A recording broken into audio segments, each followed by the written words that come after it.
Well, my name is Richard Bennett. I'm from Chattanooga, Tennessee. Been working with gang members, at-risk youth, individuals coming in outside incarceration, various individuals for the last 20 years. Great. Yeah, and this is my lovely wife, Jessica. Jessica Bennett, Chattanooga, Tennessee also. Now, what brought you into working with gang members? And I come home to Chattanooga. I put a pet around for a while, and then I get into the dope game. so how long did you sell drugs? Till I turned 30. How many years is that? 11 and a half. Yeah. I got to the point where I had about 2 kilos and $184,000 cash. They say they caught me with 280 crack rocks on Highland Hill, which they didn't catch me. I was set up because they were trying to get at my brother and them. I wound up serving some time in the penitentiary. Behind How long were you? 3.5 years. Behind that drug. But as I said to you when we met, I like the violence. And I like the whole hustle and bustle. I like the women. I like the whole life. Yeah, I love that life, bro. I love getting high. I love all of it. I love the hustle and bustle. Like I said, I have friends that are contract killers. I mean, that done some things. But when they look around and say, "Hey, me, you was crazy, dude." Crazy to them is that I had no emotional attachment to what we were doing. The dope game was all I knew. The hustle was all I knew. So how could I see something greater? I did a lot of things in that world. I mean, from when people owed me money, walked up and shot folks and just. I believe you mentioned to me earlier that you've been shot. Yeah, 4 times. Yeah. I got shot in the abdomen. First time I got shot, I was 8 years old. Domestic violence. Second time I got shot was a shootout on Bennett Road over some drugs. And third time I got shot was because I just didn't see it coming.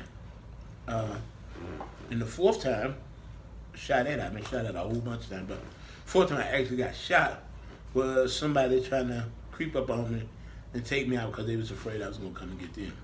Yeah. Now the 5 people I shot, I think they all deserve to be shot, and that may not be good television, but it was just that life.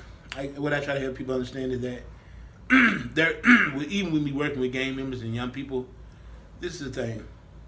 Life is a choice. If you choose to be a part of those things that are causing your sabotage, own it. If you want to be on drugs, and you've been not done that. If you want to be on drugs, you want to be a womanizer, you want to be a manizer, whatever the nizers are. The thing is, own up to it. Own up to where you are. That's yes, I do. I'm a creator. The one thing that I've always owned up to is where I'm at. If I want some drugs right now, I ain't finna play. I'm gonna go get them. Because I have to own that. You have to own that you're a creator. You have to own that you did. Ain't nobody, you ain't tripped over I just tripped over and had some higher cut on. No, bro. You made a decision. That's the thing. We don't believe that we can create any day we want. If I want this day to be a day of strippers and things, I can make that happen. I might get cussed out. She may beat me down or something. But We'll talk later. Yeah. But I'm like, anything you want this day to be, it can be.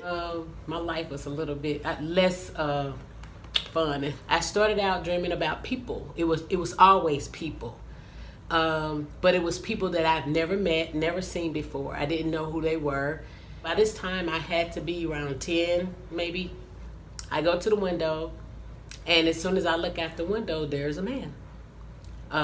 Heavy set, gray hair, brown skin. He had on overalls.